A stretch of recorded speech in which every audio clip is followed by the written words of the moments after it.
closer to home, right? So our positive team in the news for today is Alex Taylor. Say hi. Oh, okay. Well, for those of you who don't know, yesterday was his birthday. He is now 16 years old. Wow. Yes, indeed. Yes, indeed.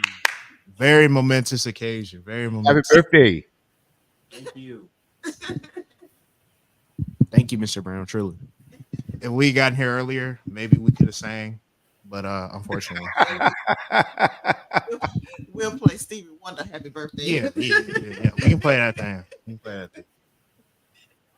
But anyway, the other top positive team in the news is what you got for us, Alex? Oh, that no, that Oh, that was it. Oh, yeah, my that bad, that my bad. that that was it. That was it. Just okay. Yeah. I got you. Instead Okay. of send her close to home because Right. Thank you. All right, and now to everybody's favorite segment, the What Had Happened Was, starring the birthday boy. British Zoo has a new plan to rehabilitate its potty mouth parrots. Oh, Potty Mouth hmm Okay.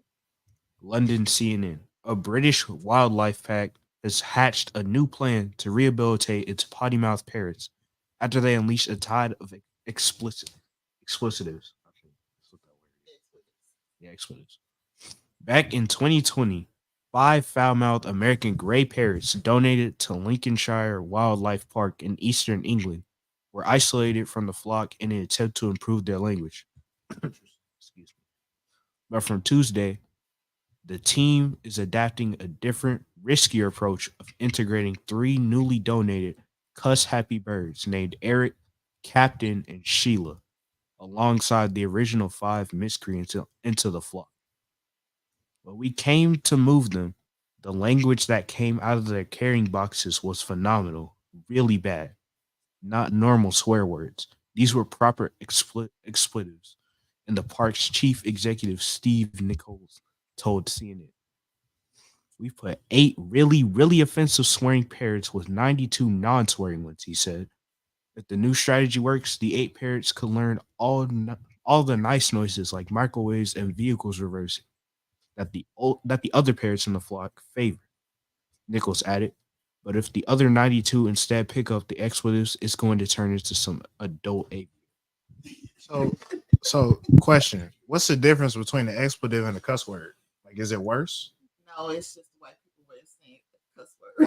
Oh, okay. Because I'm like, what is That's that the British expletive? way of saying that the birds are cussing Okay, really because it was badly. like not normal curse words. I'm like, there's more. Like, there's a season two. Like, there's a chapter two.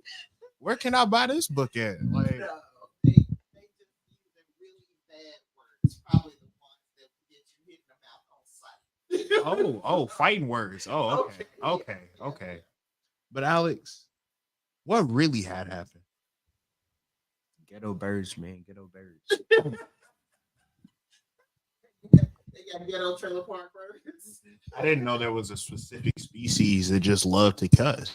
Like, that's Well, crazy. I knew that there were ghetto birds. I thought those were usually helicopters. Yeah. They don't make. But these are You real know. ghetto birds. That's Yeah, they awesome. cuss. Who taught them though? Like, that's the question. Whoever owned them before, you will be Mm, surprised what people teach their parents. that's hilarious. I Yeah. wish I would. Ooh, I wish a bird would cuss me out. Dinner. They don't even really, I don't think they really understand. I think they're just repeating what they hear. Yeah, you can repeat that if you want to. Yeah. Yeah. I'm gonna repeatedly baste you and put you in the oven, and then I'm gonna eat you. Like, yeah. Is it? That's animal abuse to eat an animal. Is it really? Because when you eat chicken, them chicken wraps, you abusing some chickens. Is it really abuse if it's already dead? Like, technically, it abused me first by cussing at me. I would feel emotionally abused, and the only way to come to peace with that abuse would be to eat the You parrot. sure you would just laugh if the bird started cussing? Oh yeah. No. I would laugh, but then I'd be like, Now I'll tell Oh. you what would be freaky if that Edgar Allan Poe Raven. "That's started- crazy." Yeah. No, y'all don't know the story behind this, but like, so there's this guy on YouTube, Casual Geographic. You can look it up. He's got some freaky, like, apparently more birds make actual sounds than just parrots. Like, it's absolutely ridiculous. Like, they talk better, like better. right, I didn't know that was a thing. right. It's like ravens, other birds, and there's this freaky one. Like, its whole like, bro, it's just so freaky. Like, its feathers move with the sounds that it's making. Yeah. And like, you know, them songs in horror movies and stuff, it can sound like that. Like, and they're nocturnal. They're like, So they got the whole atmosphere to Yeah. go with it. yeah. Let me wake up at 3:00 hearing that. Yeah. Yeah. But anyway, back on topic. Let's introduce our guest. Today we have Dr. Valerie Oji, Director and Clinical Pharmacologist. Is that the word? All right. Pharmacologist at MedCenter PLLC. Author, Hybrid Blessings book. It looks weird because there's no R. What word? Pharmacologist. Oh, wait, no, there is an R. It's just mixed up with the L. So it looks weird. Yeah. Oh, that's interesting. I need to up my prescription. No, it's not you. If you put, actually, it's a trick that hackers and scammers like to use. So that's why you need to know how to spell, because sometimes they will put like a R and an N together to make it look like a M. And that's what, if you can discern the difference, you know you're being fished or attacked by a scammer. So This generation is good. Yeah. Unless it's abbreviated, yeah, 'cause they We don't not teach y'all getting how it. to spell no more. we not getting it. I ain't had a spelling test since the 3rd grade. Because you shouldn't have to have a spelling test anymore. You are a senior. Hey, That's ridiculous. true. 3 days away from graduating, but still Congratulations. look like a Anyway. Welcome to the show, Dr. OG. Thank you. I told them it was Achi, and I I'm guess sorry. they don't believe My me. bad. I'm sorry. See, this is why I try to ask people their name before I say it, because I know I'm a butcher it. Because like, if I get it one way in my head, it's gonna stay that way forever. It's Dr. Aji, right? Aji, right? Oh, can you Aji. pronounce that? Oh, yeah, that's Aji. kind of like that, like an Okay. AW. Aji. Yeah, Aw. Aji. exactly. Yeah, Aji. Okay, we did it. Okay, hey, hold on. Let's run it back. What is that? I gotta redo it. No, you don't. No, just that part. Okay. Okay, now introducing our guest, Dr. Aji. Yeah. Okay. All right. I had to do it right for the one time. Congratulations. Thank you so much. I You're welcome. just want to thank my family, Dr. Brown. I mean, Mr. Brown. Everybody who got me to this moment. Thank you very much. All right, but today we will be talking about your book, Hybrid Blessings. Now, could you? I don't want to give spoilers for the audience, but could you kind of like briefly, overview. You can take the award back. You can take the award back. I'm sorry.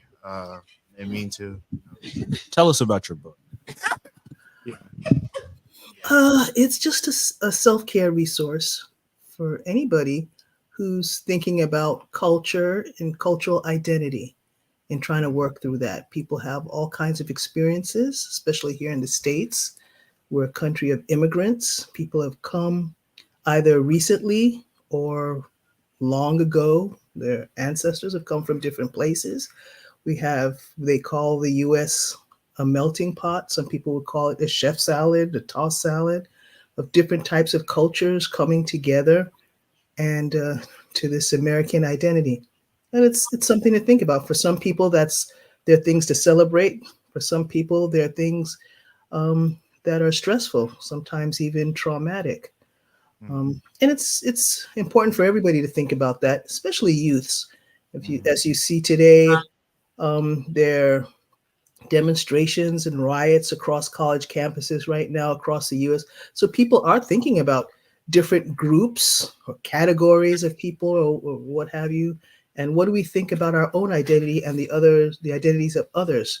How do we all fit in um, this our beloved American country? How do we love ourselves, our cultural identities, and those of others? It's just a lot to think about, and I feel like every person has their own unique perspective on that, and so a lot of times you need to work out your own perspective, what goes into that, and how is it aligned with your God-given purpose? How does it support your spiritual growth? What things do you need to let go of, and what things do you need to embrace and celebrate? Okay, very interesting. So that you bring break. I had the words and they left. That's happened to me before. So you mentioned blessings, right? And the title was hybrid blessings. And the Mhm. question was, how did you get to that title, hybrid blessings? I thought about counting my blessings. I celebrate my blessings um, to overcome some of my challenges um, over being referred to, or maybe actually being a hybrid. I'm a first generation American of West African heritage and ancestry, and that's meant different things for me and different things often for other people and how they perceive me. And I'm sure there are lots of different ways that people might be considered a hybrid or an amalgam of two or more things. There might be people who are hybrids because they're of mixed race. There may be hybrids because they are adopted into a different type of culture. They may be a hybrid because, for a number of different, because they're first generation American like I am, or second generation, or there could be all kinds of things, all sorts of ways that a person might identify with more than one culture. Mm, okay, interesting. Because when you said hybrid, I was like, were we talking about like mixed race people? Because like I've never, well, I don't want to say, but like in conversation, like it's never come up as them being like a hybrid race. It was either they're just like, because nowadays because I have like mixed friends, and when they talk about their culture, it's like they either pick and choose. You know, it's not like a blend of both, which Yeah, was that's why when you said hybrid, it was interesting to me because I and that's feel an like interesting statement you just made there. That people are told to pick and choose. So, which one do you let go of, and why? mm, Mm, mm. that's that That's is deep. yeah. I was like, that's wow. Because like I got one friend, he white when he want to be white, and he black when he want to be black. If you ask him that, he'd be like, I don't let go. Mm-mm. But I hold one up higher when I want to, and the other one higher when I want to. That's wow. Be all things. Do like the Apostle Paul, be all things to all people in all situations, Yeah. because he can be. Mhm. I love the book. And like I said, my boys have lots of friends who can fit this bill. Like Mm. AJ was just talking about his mixed friend. Alex has another friend who's I believe Asian American. And, And black and, and white and black and white. He's got a lot in him. Okay. triple Oh, threat. Right, but his Asian features I think are most prominent, if I'm not mistaken. So these are kids who are dealing with a lot, and as you pointed out, this week has really made the reason for your book, the timeliness of your book. I truly believe it, especially given what's going on. It was written for such a time as this, that it's really made it apparent that there's a whole lot more going on when you have someone who's raised in this country, but they have heritage someplace else, or like AJ and Alex were pointing out, they have multiple races when within their particular identity. You've gone through this, and you call this a hybrid blessing. It sounds to me like maybe there are some cons as well as some pros that go along with being a first generation American, or a blended race child. I guess you could say that.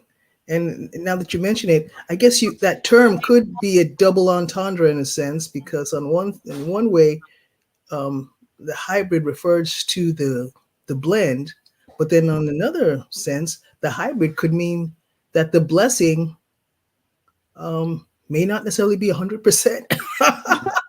Depending on what your journey is and how you look at things. Right. Yeah. The way that I look at it, and I know AJ's gonna be mad at me for asking too many questions. But I think for me, it makes me think about the biblical story of Jesus's birth. You have an angel coming to Mary, telling her that she's gonna be the mother of Jesus and calling her blessed, but she delivers her baby in a manger. You know what I'm saying? So for people living nowadays, we think of blessings as money and cars and houses and clothes and all that kind of stuff, and you don't understand that while those may be blessings, not taking anything away from anyone who isn't blessed financially or with material things, but a blessing from the Lord on your life can be so much deeper than that superficial stuff. Mary is truly blessed among women. I mean, out of every woman that ever lived, she was the one who got to bear God, taking on his human form for all of us to be saved. You can't top blessings. You know what I'm saying? That aside from salvation, that is like up there number 2 when it comes to blessings. And so I can see how for so many people, those who, especially young women who Indian or American, or like who are African, meaning like Nigerian American or something like that, this could be a tremendous change from what would have happened if they had not had parents who immigrated to America. But at the same time, I can see how there could also be some drawbacks. I think you were telling me about some of the drawbacks you experienced. Give us some examples. That I've experienced? Right, you were telling me. Let's see. Well, sometimes maybe before defining for myself and looking at myself through the lens of how God sees me, maybe being too dependent on how others would see me, and others would not necessarily agree where you fit in. It depends. You're different things to different people. And like what was mentioned earlier, sometimes you have to be different to different people, sound different to different people, or constantly being asked, where are you from? Where are you really from? And comments like that, you might hear some Eastern European name and nobody gives a thought about it, but then you see a 3-letter name, Audrey, and then suddenly there has to be a story about where are you from, because that can't really be American, things like that, or going through middle school with people going, oh, gee, and stuff like that. So it's all kinds of things. We're telling somebody I'm from New York, and then they just kind of laugh outright, In other words, no, you can't be from New York. Right. Things like that. Mm-hmm. And that's... And that happens on the American side. That happens on the African side. Sometimes on the African side, it can even be harsher. I mean, somebody once told me straight out, "You're a fake African." I was, oh, okay. How is that possible? Yeah, right. Yeah, I'm a fake African because I don't look like them, I don't talk like them. Yeah, so yeah. Alice over here looking like, bruh, make it make sense. So I guess we're all fake Africans in America. Yeah, I guess so. We're just dark Americans. Right, right. Well, I gotta say, bullies are bullies. My maiden name is Wooten, and back in the day, there was a song that we called the Woo Woo song. It was No, I ain't heard this one. no, it's I can't remember the name of the man who sang it, but he has a beautiful deep voice. But he would say, "If you woo woo woo," that was Never mind. they used to sing that song to me. So Can you woo, yeah, can you woo, woo? that's all. That's the one. So I hated it. I hated it, but at the same time, I get it. I get that No. you had kids who were just absolutely mean idiots because and why are you laughing? You do know you were wooting too, right? I've literally never heard that. I've heard the song, never Yeah. associated with that. That is hilarious. I said as I laughed too. Back then, it would nearly about reduce me to tears. But as an adult like Dr. Aji, I thank God for getting over it. I guess my thing is in America, you've got this is the one place that no matter where your ancestors are from, you get to still claim it. You know what I'm saying? You have people who like me and the boys who don't know what part of Africa our ancestors came from.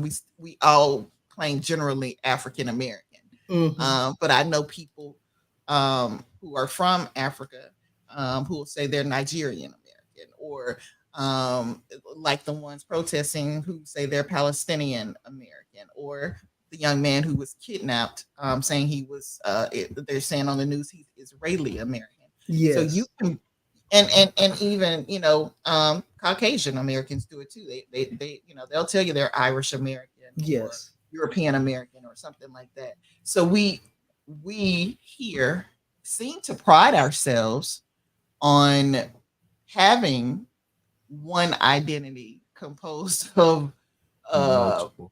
right, exactly, AJ, multiple identities. So you would think that there wouldn't be a backlash, that there wouldn't be a downside.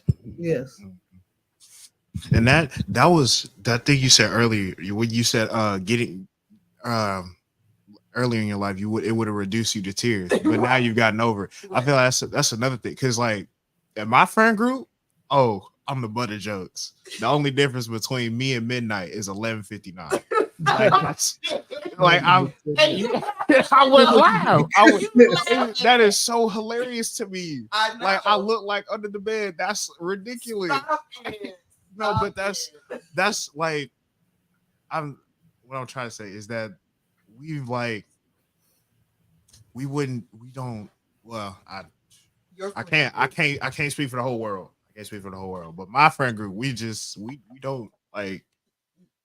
Yeah, I know. AJ and Alex, I'm telling you. Oh yeah, we're D1 racist. Yeah. Not gonna lie. Yeah. Like not gonna lie. If there was ever an Olympic sport, gold every single year. Like, bro, my friend Paul, my mixed friend, he gets so much hate from us because he's Asian, bro. Last year, bro, we told him that he was banned from PetSmart because he ate all the cats and dogs. Oh my Like, and then he I laughed. don't even remember, And bro. then he laughed. Then And he he brought said, chopsticks to school. It was over. Bro. It was over. He brought the rice and chopsticks. And one time in Chinese class, I had to make rice myself. And he said, Alex, if you don't bring that rice tomorrow, bro, I'm finna hunt you down with my spear, bro. Now keep in But- mind, these kids have been to our house.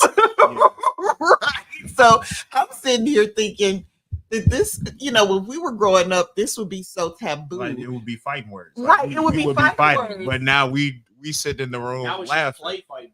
Yeah, I must say that I actually like the fact that you guys have reduced racism to the foolishness that it is. You know what I'm saying? It's like you're saying to the world that's trying to divide us that this is stupid, and we recognize it as stupid, and this is our way of not just coping with it, but making sure that we don't ever fall prey to this foolishness. Mhm. So I really do commend you guys and your friends for that. But seriously, on the first time I'm hearing this, I'm like, this is, I've got to whoop my kids because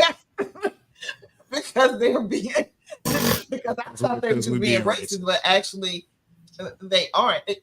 And Dr. Aji, you can tell me, would it have been different for you growing up? Because for me, if you said something like that, it was considered either internal racism, because like you said, African saying you're fake African. We experienced that within, black people being racist against black people, as well as, black people aren't immune from being racist towards other races.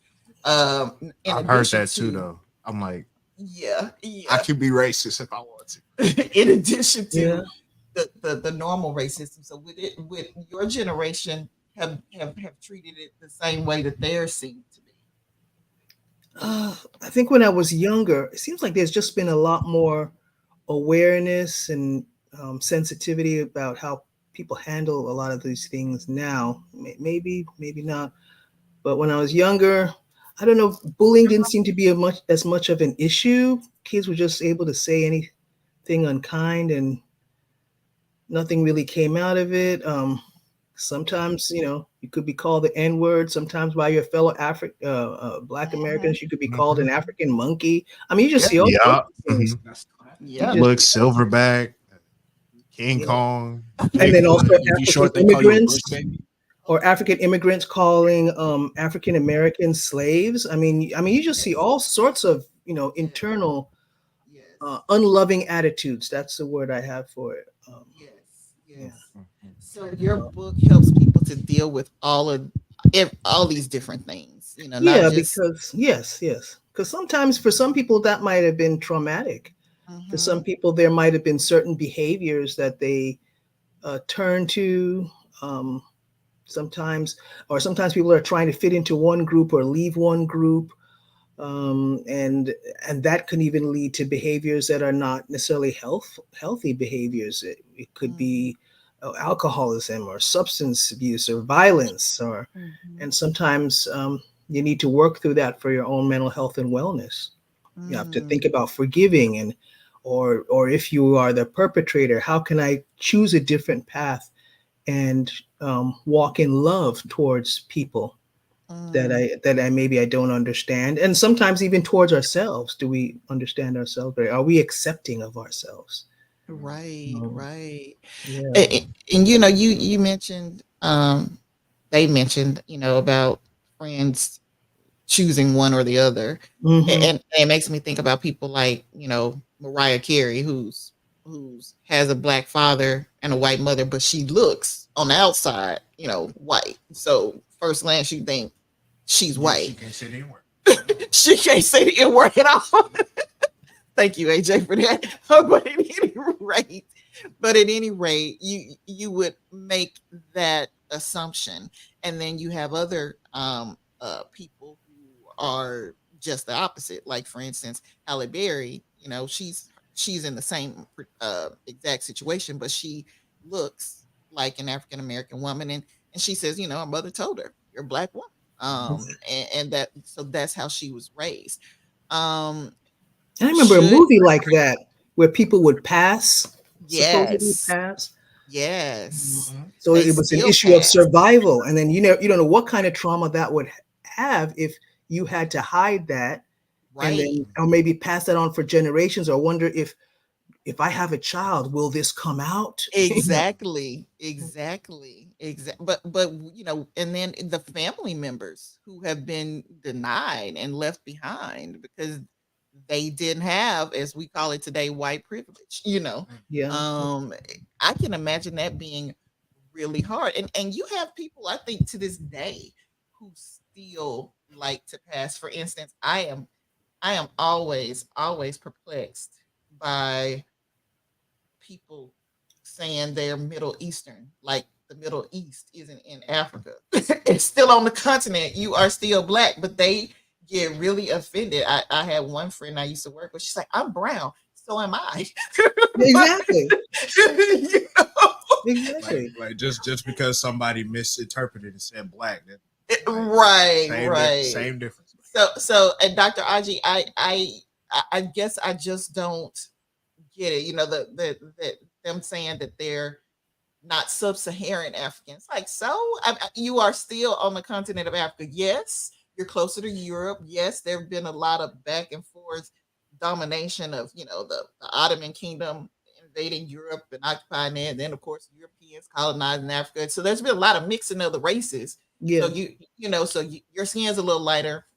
But if you look at them, their lips are a little thicker, their hair is a little darker. You know, I mean, Mhm. so there's been a lot of mixing over the centuries, historically speaking. But this is still Africa. It's still, you know, you're still black people, and it just seems to me like they're more willing to, if they could, pass. If we're talking about it globally speaking, just like we've had people here in this country who would prefer to pass and not have to deal with the issues that come with being African American Yes. Yes. in this country. So does that is that one of the parts of the blessings? It's a blessing to be here, but at the same time, you may have to deal with the racism now Yes. that you may not have dealt with if you were, you know, raised on the continent of Africa. Yeah, that's a good point. How do you process that? Right. Those realities. Yeah. Mm-hmm. And one question I always wonder, because a lot of these different groups that do this back and forth, they're supposed to be in the church, even though Right. I've also heard that church worship is the most segregated day of the week. I don't know if that's true or not, but It is. Look, you were raised in New York. In the South, Yeah. you have, well, you know what a church deacon is. Well, at the white churches, they would assign a deacon to be posted up outside to deny black people who might want to entry into the church, and some churches still do that to this day. So it's a very segregated day. But the thing that gets me is that white supremacists are so far away from the ones who live in God that they don't realize that supremacy is basically satanic. I mean, it's demonic. It's what the devil himself did in heaven. He said that he was better than God, supreme to God, and so he tried to steal God's throne. And he still thinks that about human beings. yeah. And he's put that spirit in a bunch of human beings on this planet. So it's amazing to me how you have these folks who claim to know who God is that don't even understand that basic fact, that basic spiritual fact, Yeah. and that they're perpetrating it at the devil's influence. It's amazing. But go ahead. No, I No, said go one ahead. question I often ask people, who have some of these thoughts, but I haven't really gotten a straight answer. Is, okay, what do you believe about the Genesis story as far as um, who are we descendants of? Are we all descendants of Adam and Eve, or there's a different story? Are we all descendants of the family of Noah that got off the boat after the flood, or is that just Right. Israeli mythology? Because if it's not mythology, if it's actually a fact, then that means if you go far back enough, every single person on earth you see, you're distantly related to them. Exactly. We're So all is brothers. that true or not? It's true. But not only that, Adam and Eve, they were formed. If you look at the Bible, all that stuff happened primarily on the continent of Africa. Just about everything until you get to the New Testament when they're spreading the gospel, and then you start talking about Greeks and you start talking about Romans. Most of the Bible took place in Africa. So when we're talking about Adam and Eve, when we're talking about Noah and his family getting off the boat, we're talking about black people. So everybody's descended from African Americans. It's amazing that you've got folks who believe that all the folks in the Bible were white. I don't get it.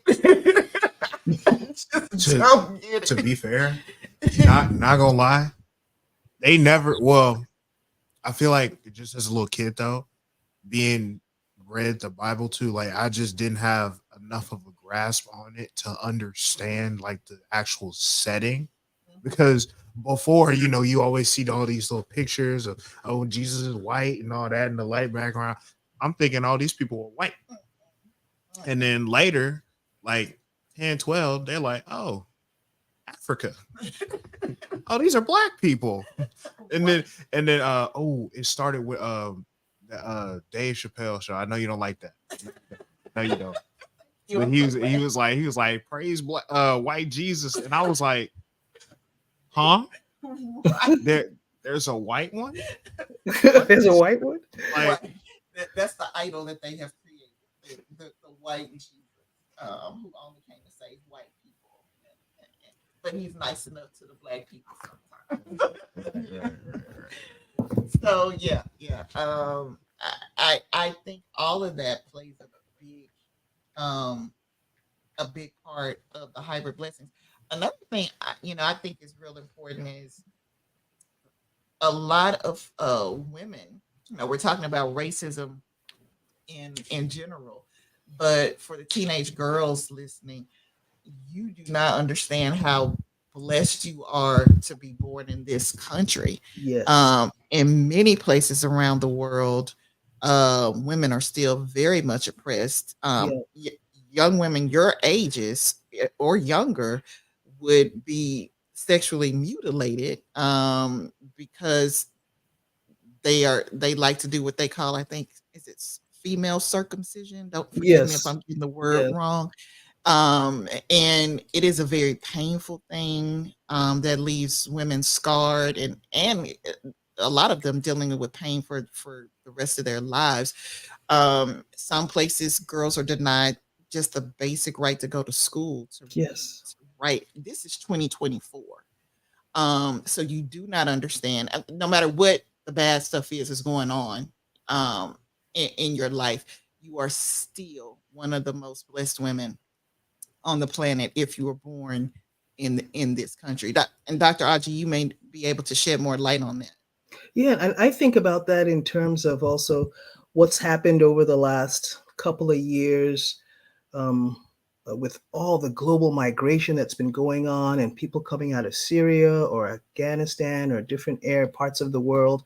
It could be anywhere in the world. It could be Sudan, anywhere where you might have had a different experience, maybe you've even escaped an experience and you're a first generation. Do you have survivor's remorse? Do you have to let go of certain people behind you because they want something different for you? Have you escaped a forced arranged marriage at a teenage marriage or something like that, just to be able to pursue an education, to get or to be able to you want a college degree. I'm trying to remember the young lady who became a spokesman for that as far as women globally. The young girl, I think it was from Afghanistan or somewhere, but she got shot in the face or something. Yeah, is it Malala? Malala. I don't know how to pronounce her last name, but yeah, the people. So that's another form of hybrid blessings. And what type of trauma, what kind of thoughts, what kind of experiences do you have to come to terms with? Do you have to work through to overcome? And how can you set your experiences to purpose where you might be a spokesman, you might be trying to help others? What kind of a culture do you have to escape? What kind of culture did some of our forebears like Harriet Tubman have to escape? Because she had escaped. She pursued freedom. She believed in freedom, and then went back how many times to free hundreds of people across the Underground Railroad. So there's just so many ways and then of course being free, but then being free in Jim Crow America, or even in New York at that time, the 19th century, it still had probably different pockets, different villages where people don't necessarily cross. So there might even have been a social strata that's different. And then for one of the people that might break through, as W.E.B. Du Bois used to talk about, the talented 10th. Right. Yes. How did it feel to be a minority within a majority where you have been blessed and highly favored, but those blessings are kind of hybrid because you might have a pressure of representing a people, Exactly. or you have a pressure where you have to perform at a certain level to fit in. So there's just all kinds of experiences. Each person just has their own unique journey and experiences, and sorry to say, even traumas sometimes Right. that they have to come to terms with and look at it in terms of, you may not have been able to control what came into your life, but how can God walk you through that to be an overcomer? Yes. Mhm, Amen. mhm, I love mhm. it. And I feel like that's another thing that people aren't thinking about today because they're not getting taught like history. And so like how are we supposed to know? How are we supposed to learn that we can even figure out something like this because we, haven't even been taught that, this thing exists. Like if you ask somebody from our school what their culture is, like unless they're like really like in depth, like really in tune with their history, they're not gonna be like chicken, like I green bean casserole Like, at did you Thanksgiving. understand the question? Exactly. And that's Right. I feel like that's just an issue on like society itself. And some of that are things that we could reflect on, and I think I give an opportunity for people to reflect on that in that book. Is how would you define that for yourself? What are those important connectors for you? Are there foods? Are there music? Who along your family tree? What have you heard about your family tree? Have you tried one of those ancestry or DNA sort of things, or um, you know, finding your roots kind of thing? Um, have you done any of those sort of things? 23andMe, and um, are there certain practices, certain stories you've heard, pictures you have? What are the connectors to you that you associate with your cultural identity? What are memories that are significant for you? The ones you celebrate and the ones, you'd rather forget. Right. How do you make sense? How do you process all that? And Dr. Aji, I just gotta say, I know that we're talking primarily about people who, are mixed race or first, second generation, and they can pinpoint where they come from.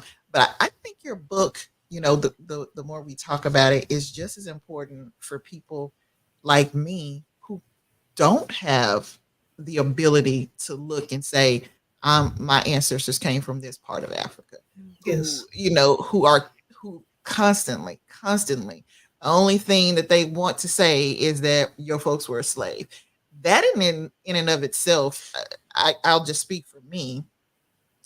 Growing up in the South in the period when I did, I mean, you had the civil rights movement in the 60s, which so much happened, and then here I am born the next decade. And so it's been basically uh, gradually changing for the better, and then you get to 2016 and seems like everybody wants to go backwards. Well, I won't say everybody, I'll say half of the country. Right, wants to try to take things backwards. um but it was a bit traumatic at times. I remember being in school, and the Ku Klux Klan went to my mother's hometown, which is right adjacent to where we live. We lived in West Memphis. They Wow. were going to Marion, which was predominantly black. They weren't going to try that in West Memphis. I mean, which was predominantly white. They were going to try that in West Memphis, which was predominantly black. But the town right next to it was predominantly white, and they were having a rally, a parade, so to speak. And just knowing, because that's the type of stuff, the images and whatnot that we were shown all the time when we studied African American history, that these people were terrorists who basically just had free reign, Yeah. was really traumatic. I mean, you didn't realize, I didn't realize that I was afraid so much of the time of racist behavior until I got to college and I went to Africa with a college group. And the minute I got off the plane and all the people in customs, all the people running the airport, everybody there looked like me.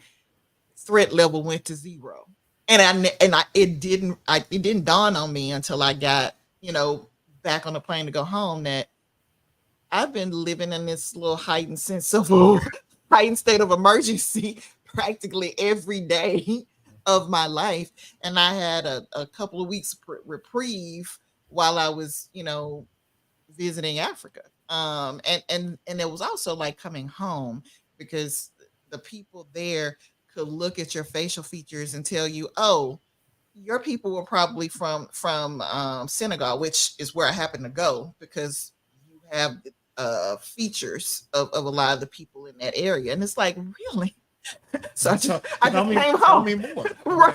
Right. And they could look at some of the other people who are taller build, wider build, and be like, your people were probably part of this tribe or that. Yeah.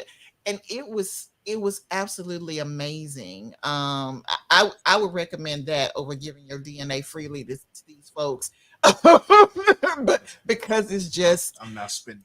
Right. I'm not. I'm just saying Like a test tube baby at the feeling of walking on the ground there, the feeling of being in the majority for once in your life. It's one thing to go to a black area. It's another thing to be on the black continent with all the black people and just feel at home in your own skin, for experiencing that for the first time. I think is a priceless gift that everybody in who's African American needs to have at least once. Good point. And I know that wasn't really a question, but no, but I did think about you when you mentioned about not necessarily even knowing that, what specific area. I just think about biblically, the fact that how God had asked in certain instances some of our patriarchs to leave where they were.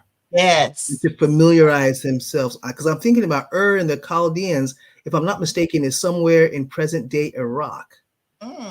If I'm not mistaken. And, Israel has never gone back there. They don't look for land in that place. They move forward along with what God has for their future and their purpose. So I kind of think about that sometimes when I think that, depending on the person's experience, there may not be any need to look backwards to the specifics. Amen. Yeah. Amen. Forgetting those things behind and pressing forward to what is ahead. Preach, preacher. Your view mirror is smaller than the windshield. Right. Look at my baby. Praise the Lord. Look at him. I completely agree. I do. I completely agree with that statement. I think with these kids, you and I have, and with the kids' help, have gone a lot deeper this time around. Yeah. Especially that first little question, like, what are you bringing with you? What are you leaving? I was like, I can't even answer that. Yeah. So, what do you want kids, teenagers who are navigating all this that we talked about? What do you want them to know?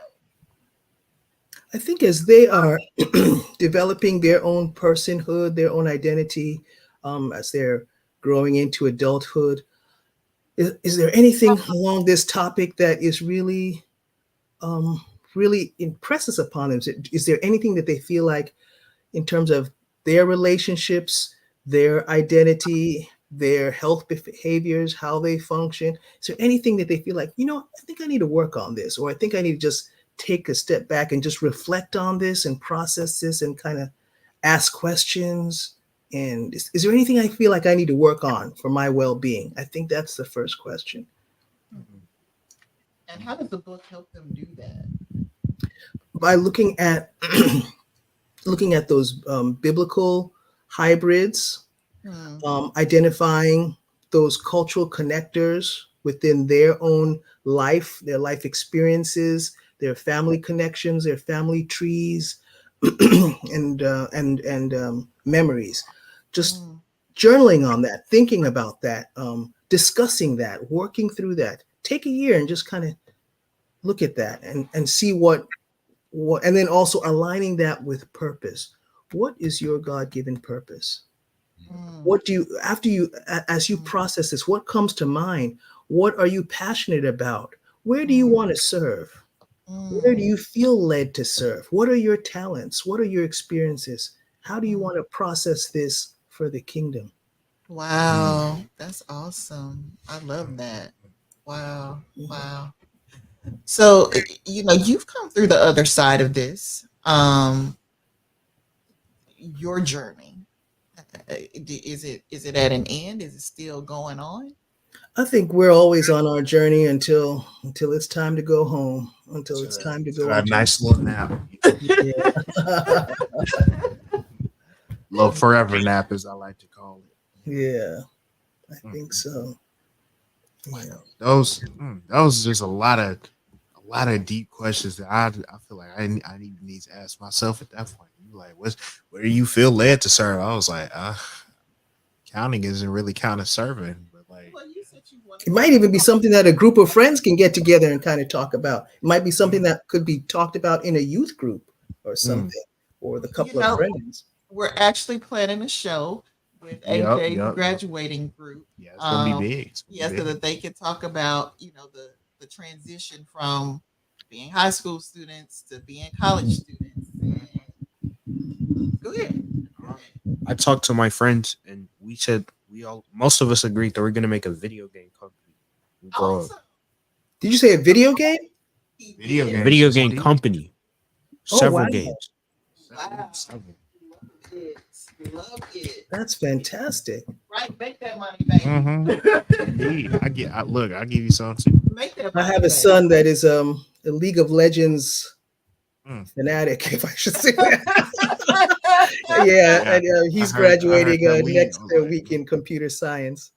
Congratulations. nice. Is that college or That's college at, computer? at Arkansas State Wow. University. Yeah. So Good, Got good I bet money. his Good ears money. would stand up for hearing about video games and stuff like that. Yes, Mhm. awesome. Congratulations. Thank You you. have done it, Mom. You have done it. You have successfully gotten one out of the nest completely. Yes, yes. Praise the Lord. That's Thank wonderful. you. Congratulations. Well, unfortunately, we are running out of time. But Dr. Audrey, right? I say it right. Yes. Okay. Whew, I felt bad that first time. I was like, oh. But thank you for being here. Thank you for letting us have this conversation with you. And we hope we can have you on again real soon. That would be wonderful. Yeah. Happy to anytime. All right. What a fascinating conversation, guys. I really enjoyed this thoroughly, thoroughly. And you'll be able to find this on the website in about 24 to 48 hours. I think I'm going to put this not only under archive shows, but under featured shows. Okay. Oh, That okay. way that you'll have the Teens Talk Truth to have this own little link. Click on that, you'll be able to hear the segments. We'll get up as many as we can, but we're definitely going to have this one up. Dr. RG, thank you so much. That's a fascinating conversation. And I think it's one that need to be shared, one need to be talked about. And I want, please, if you will, share with your friends. Tell them to go to studiow.buzz, and we're going to put it under featured shows. You'll be able to hear this one probably in about 24 to 48 hours. We also have a brand new YouTube channel, and Awesome. it is Mm. Studio W The Buzz. Studio W The Buzz. And by tomorrow, we will also have a brand new Spotify channel, and that's going to be the Buzz 2.0. The Oh, Buzz okay. 2.0, available Big on moves, Alexa, big moves. Okay. Alexa, Google Play, Apple CarPlay, Facebook, X, and LinkedIn. I guess I got it all. I'm not exactly sure. But anyway, thank you so